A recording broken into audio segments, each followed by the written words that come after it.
Hello student, welcome back to my channel Samrat academy. Student, मेरा नाम आकाश। जितने बच्चे 2023 बोर्ड एग्जाम की तैयारी कर रहे हैं उनके लिए वीडियो बहुत ज़्यादा इंपॉर्टेंट है। आज मैं विज्ञान के महत्वपूर्ण प्रश्न, बहुविकल्पीय प्रश्न लेकर आ गया हूँ। टोटल 15, मात्र 15 में से कम आप लोगों के 10 प्रश्न के उत्तर देने ही होंगे किसी कीमत पे। अगर 10 प्रश्न के उत्तर दे देते तो 100% मेरी गारंटी है 2023 बोर्ड एग्जाम की तैयारी बहुत अच्छे तरीके से आप कर रहे हो, इतना याद है मुझे। तो चलिए शुरू हो जाइए। और 15 क्वेश्चन में से टोटल 10 क्वेश्चन का आंसर तो देना ही है, किसी कीमत पे देना आप लोगों को। वीडियो को स्टार्ट करते हैं और पहला प्रश्न आप लोगों के सामने पेश करते हैं। पहला प्रश्न जल्दी से आप कमेंट करके बताना कि एक भूरे रंग का चमकदार तत्व यक्स को वायु की उपस्थिति में गर्म करने पर वह काला हो जाता है। इस तत्व का नाम लिखिए। ठीक है, बताइए वो कौन सा तत्व है भूरे रंग का। वो तत्व यक्स है और उसी यक्स का नाम पूछा है जिसे वायु की उपस्थिति में अगर गर्म कर दिया जाए तो वो किस रंग का हो जाता है जी? काला हो जाता है। इस तत्व का नाम क्या है बताइए? कॉपर है, जिंक है, सल्फर है कि इनमें से कोई नहीं?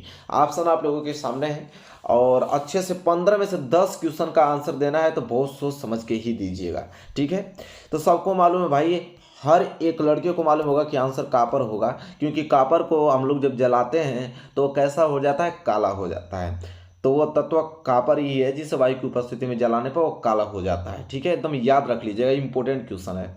इसके बाद अगर हम आगे बढ़ेंगे, अगला प्रश्न देखो, क्वेश्चन नंबर दूसरा। सोच समझ के देना है। 10 क्वेश्चन का आंसर आप लोगों को सही देना ही होगा। लास्ट में जरूर कमेंट कीजिएगा कि 15 में से आपने 15 किया है कि 15 में से आपने 10 किया। कितना भी स्कोर किया आपको कमेंट करना ही है। ठीक है, मैं देखूंगा सब लोगों का कमेंट। दूसरा प्रश्न कह रहा है कि एक विलियन नीले लिटमस को लाल कर देता है, इसका पीएच मान होगा। बताइए, क्या बहुत लाजवाब प्रश्न है। ठीक है, नीले लिटमस को लाल कर देता है। ठीक है, तो भैया मैंने ट्रिक बताया था आप लोगों को, पहले आप लोग कमेंट कर दीजिए कि क्या होगा। ट्रिक हमने बताया था अनील। क्या बताया था? अनील। तो अनील में देखिए, नीला को कर देता है लाल। कौन? अ मतलब अम्ल। और सबको मालूम है कि अब तो इतना चीज तो मालूम हो गया कि नीले को जो लाल करता है वो अम्ल होता है। ठीक है, इसके बाद देखो, इसके बाद ये तो आपको ग्राफ याद होगा। ठीक है, यहाँ पे होता है आपका 7, इस तरह अच्छा से ये देता हूँ। यहाँ पे बीच में होता है 7, यहाँ पे होता है 0 और यहाँ पे होता है 14। सबको मालूम है कि 7 जो होता है वो उदासीन होता है। 7 से जैसे जैसे कम आप जाओगे वो अम्ल होता जाएगा।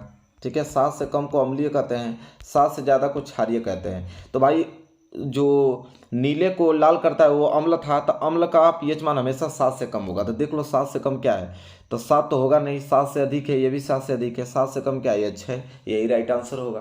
कितना सिंपल है। चलो आगे बात करते हैं। अगला प्रश्न, अगला देखो, अगला प्रश्न का आंसर बताओ कि शुद्ध जल का पीएच मूल्य है।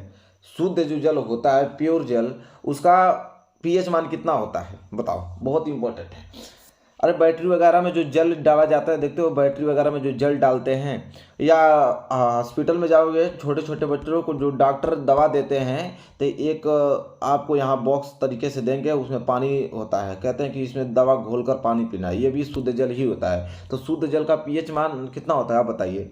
0 होता है, 1 होता है, 7 होता है, 14 होता है। तो देखिए जो शुद्ध जल है ना, शुद्ध जल का पीएच मान 7 होता है, क्योंकि वो उदासीन होता है, उसका कोई स्वाद ही नहीं होता है। ठीक है, शुद्ध जल का पी के कभी देखिएगा, जो डॉक्टर देते हैं छोटे छोटे बच्चों को, उसमें कोई स्वाद नहीं होता है। तो इसलिए पीएच मान 7। जितने लोगों ने ऑप्शन सी पे क्लिक किया उनका बिल्कुल राइट आंसर होगा।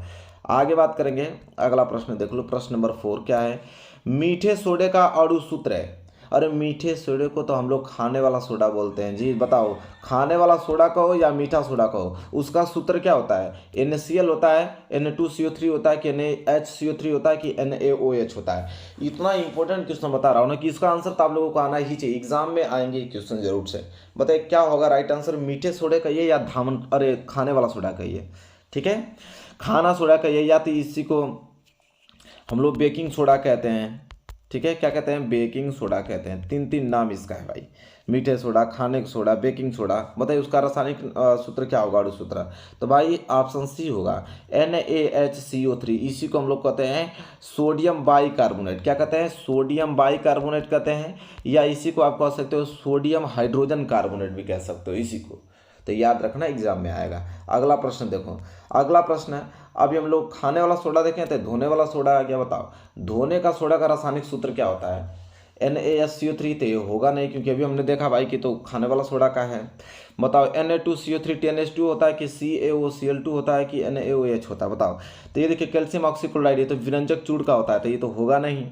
ठीक है, ये सोडियम हाइड्रोक्साइड का होता है, होगा नहीं। बचा आपका यही होता है आपका धावन सोडा का Na2CO3 सोडियम कार्बोनेट, और ये जल के 10 अणु इसमें सम्मिलित होते हैं। ठीक है, तो इसका हो जाएगा Na2CO3 10H2। जितने लोगों ने ऑप्शन बी दिया होगा उनका आंसर बिल्कुल राइट है।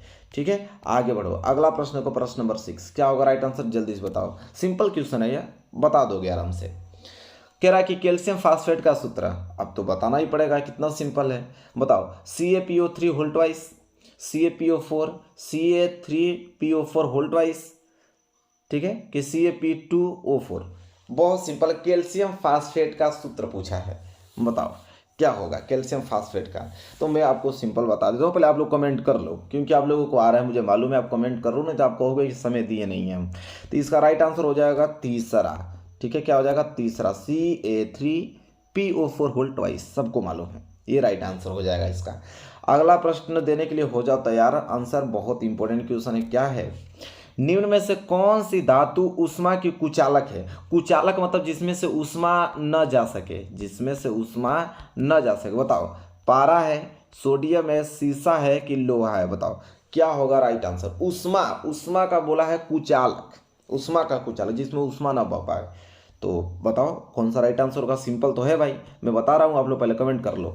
ये होगा सीसा। सीसा में तो ऊष्मा नहीं जा पाएगा भाई, सोडियम में तो जाएगा, लोहा में भी, पारा में भी। ठीक है, इसमें सभी में ऊष्मा प्रवाहित होती है।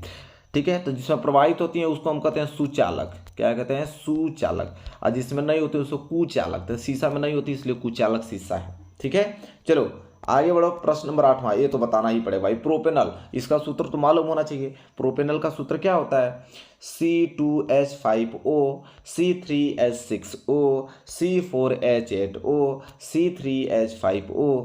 बताओ जल्दी से, बहुत सिंपल है, ये तो आना ही चाहिए आप लोगों को। ठीक है, क्वेश्चन नंबर 8 का राइट आंसर क्या होगा, सब सिंपल जवाब है भाई। पहले आप लोग कमेंट कर लो, मैं अभी बता रहा हूँ, आप लोग पहले कमेंट कर लो।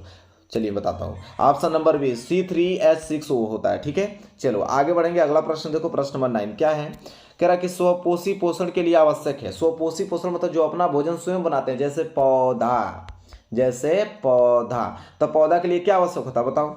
पहला ऑप्शन कार्बन डाइऑक्साइड तथा जल, दूसरा क्लोरोफिल, तीसरा सूर्य का प्रकाश की चौथा उपयुक्त सभी। तो जल्दी से कमेंट करके बताओ। बहुत सिंपल क्वेश्चन है, जय प्रक्रम चैप्टर से लिया गया है ये क्वेश्चंस, और बहुत हाईलाइटेड प्रश्न है, हमेशा पूछा जाता है एग्जाम में। बताओ स्वपोषी पोषण के लिए आवश्यक क्या है, सबको मालूम है, इसमें बिना संकोचे सब लोग बताएंगे उपयुक्त सभी। भाई जब पौधा अपना भोजन बनाता है तो कार्बन डाइऑक्साइड तथा जल, क्लोरोफिल, सूर्य का प्रकाश से सभी उसको चाहिए। ठीक है, चलो आगे बात करते हैं। प्रश्न नंबर 10वां, तो ये तो बताना ही पड़ेगा आप लोगों को, किसी के मत पे बताना पड़ेगा कि हीमोग्लोबिन महत्वपूर्ण भूमिका निभाता है। जो हीमोग्लोबिन है महत्वपूर्ण भूमिका निभाता है किस में, उत्सर्जन में, श्वसन में, पाचन में, वृद्धि में। बताओ क्या होगा राइट आंसर क्वेश्चन नंबर 10वें का। हीमोग्लोबिन महत्वपूर्ण भूमिका निभाता है उत्सर्जन में, श्वसन में, पाचन में, वृद्धि में। जल्दी से कमेंट करके बताओ क्या होगा राइट आंसर क्वेश्चन नंबर 10वें का। बहुत प्यारा प्रश्न है। ठीक है, तो भाई सबको मालूम है कि हीमोग्लोबिन जो होता है वो किसके लिए होता है, श्वसन में लिए होता है। ठीक है, श्वसन के लिए होता है भैया। ठीक है, चलिए बात करते हैं आगे। अगला प्रश्न नंबर 11 क्या है, निम्न में से कौन ऊर्जा का सिक्का या मुद्रा के रूप में जाना जाता है। तो भैया ऊर्जा का सिक्का, ठीक है, एनर्जी ऑफ मनी किसको कहते हैं, डीएनए को, आरएनए को, एटीपी को, क्लोरोफिल को। ठीक है, बताओ क्या होगा राइट आंसर। ठीक है, ऊर्जा का सिक्का बोला है। ठीक है, तो इसका राइट आंसर क्या होगा, सोच समझ के देना भाई। डीएनए और एटीपी में लोग कंफ्यूज होंगे, मुझे मालूम है, क्योंकि यही दोनों में से कोई एक राइट आंसर होगा। मैं बता देता हूं आप लोगों को, एटीपी। ठीक है, तो देखो ऊर्जा का सिक्का हम लोग एटीपी को कहते हैं। अब ऊर्जा का गिरी आ जाता ना, अभी क्या आ जाता, ऊर्जा के गिरी आ जाता तो उसको हम डीएनए मारते हैं।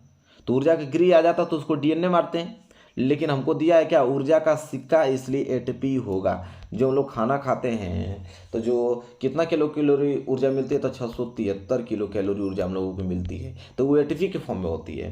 ठीक है, अग्रीय घर का आ जाए, ऊर्जा का गृह डीएनए को कहते हैं भाई। ये दोनों क्वेश्चन पूछे जा सकते हैं, एकदम दिमाग में फिट कर लेना। ठीक है, चलिए आगे बढ़ते हैं। प्रश्न नंबर 12 बताइए क्या होगा राइट आंसर प्रश्न नंबर 12 का। फ्लोएम द्वारा भोजन का स्थानांतरण होता है। ठीक है। फ्लोएम द्वारा भोजन का स्थानांतरण होता है। सबको मालूम है कि जाइलम जो होता है वो जल का संवहन करता है, फ्लोएम जो होता है वो भोजन का संवहन करता है। तो भोजन का जो संवहन होता है फ्लोएम द्वारा वो किसके रूप में होता है? सुक्रोज के रूप में, प्रोटीन के रूप में, हार्मोन्स के रूप में कि वसा के रूप में? बताओ। क्वेश्चन नंबर 12 का राइट आंसर क्या होगा? बहुत प्यारा प्रश्न है। तो देखो प्यारे विद्यार्थी, मैं आपको बता देता हूँ, फ्लोएम द्वारा भोजन का जो स्थानांतरण होता है ना सुक्रोज के रूप में होता है। ठीक है, सुक्रोज के रूप में होता है। देखिए जैसे भोजन है, ठीक है, अब बात समझना, जैसे पौधा है, पौधा का जो भोजन बच जाता है उसको वह माल्टोज में बदल देता है। किसमें? माल्टोज में। ठीक है, माल्टोज में इकट्ठा कर देता है उसको। इसके बाद जब पौधों की ज़रूरत होती है तो यह माल्टोज किस में चेंज कर देता है? सुक्रोज में। और सुक्रोज में चेंज होने के बाद तब पूरे शरीर में जाता है। ठीक है, और उसको ले जाने का काम कौन करता है? फ्लोएम करता है भाई।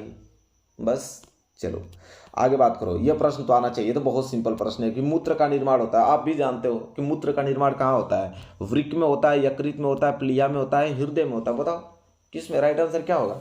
भैया सबको मालूम है, एक छोटे छोटे बच्चों को भी मालूम होगा कि मूत्र का निर्माण होता है कहाँ पे। हालांकि आप तो तैयारी करो 2023 बोर्ड एग्जाम की, टारगेट भी आप लोगों का 95% है, तो आंसर तो आना ही चाहिए किसी की। मतलब बताइए क्या होगा राइट आंसर? तो भाई मैं बताता हूँ ना, सिंपल, आप लोग तो कर ही दिए होंगे, मिला लीजिएगा। वहाँ पे वृक्क में, वृक्क में तो किडनी में तो ये होता है मूत्र का निर्माण। ठीक है, चलो आगे बात करते हैं। अगला प्रश्न देखो, प्रश्न नंबर 14। मेंडल ने अपना प्रयोग निम्न में से किस पौधे पर किया था? भाई तो ये तो सिंपल है जवाब, एकदम छोटा छोटा बच्चा को मालूम होगा कि मेंडल ने जो प्रयोग किया था वो किस पौधे पर किया था। पपीता पे, आलू पे, मटर पे, अंगूर पे? जल्दी से कमेंट करके बताइए क्या होगा राइट आंसर इसका। बहुत ज़्यादा इंपॉर्टेंट क्वेश्चन है, बिना सोचे समझे आप लोग मारोगे मटर पे। ठीक है, किस पे? मटर पे। चलो लास्ट क्वेश्चन, इसके बाद आंसर हमें बताना कि कितना क्वेश्चन आपने सही किया कितना गलत। मानों में गुणसूत्रों की संख्या है, मानों में गुणसूत्रों की संख्या कितना है? 42, 44, 46, 48। ठीक है, जल्दी से कमेंट करके बताओ क्या होगा राइट आंसर। मानों में गुणसूत्रों की संख्या कितना होता है? भाई मानों में 23 जोड़ी होता है, तो 23 गुना के 46। मानों में गुणसूत्रों की संख्या 46। ठीक है, चलिए तो मेरे प्यारे विद्यार्थियों 15 महत्वपूर्ण प्रश्न हमने बताया। कितना आप लोगों को बताया? 15। अब 15 में से अगर जिनका 15 सही हो गया तो लाजवाब भाई, उनका कोई जवाब नहीं है। अब 15 में से 10 जो यहाँ पे किए होंगे उनका भी कोई जवाब नहीं है, वो एग्जाम को बहुत अच्छे से पास कर लेंगे। उससे कम रहेगा तो दिक्कत हो सकती है, क्योंकि ऐसे कैसे क्वेश्चन मैंने पूछा है जो पॉपुलर प्रश्न है, जो कि इंपॉर्टेंट क्वेश्चन है। तो वीडियो को लाइक कर दो, अपने फ्रेंड यहाँ भी शेयर करो, ताकि अपने फ्रेंड को टेस्ट दे देता है, उससे भी पूछो कितना नंबर तुम्हारा आया है।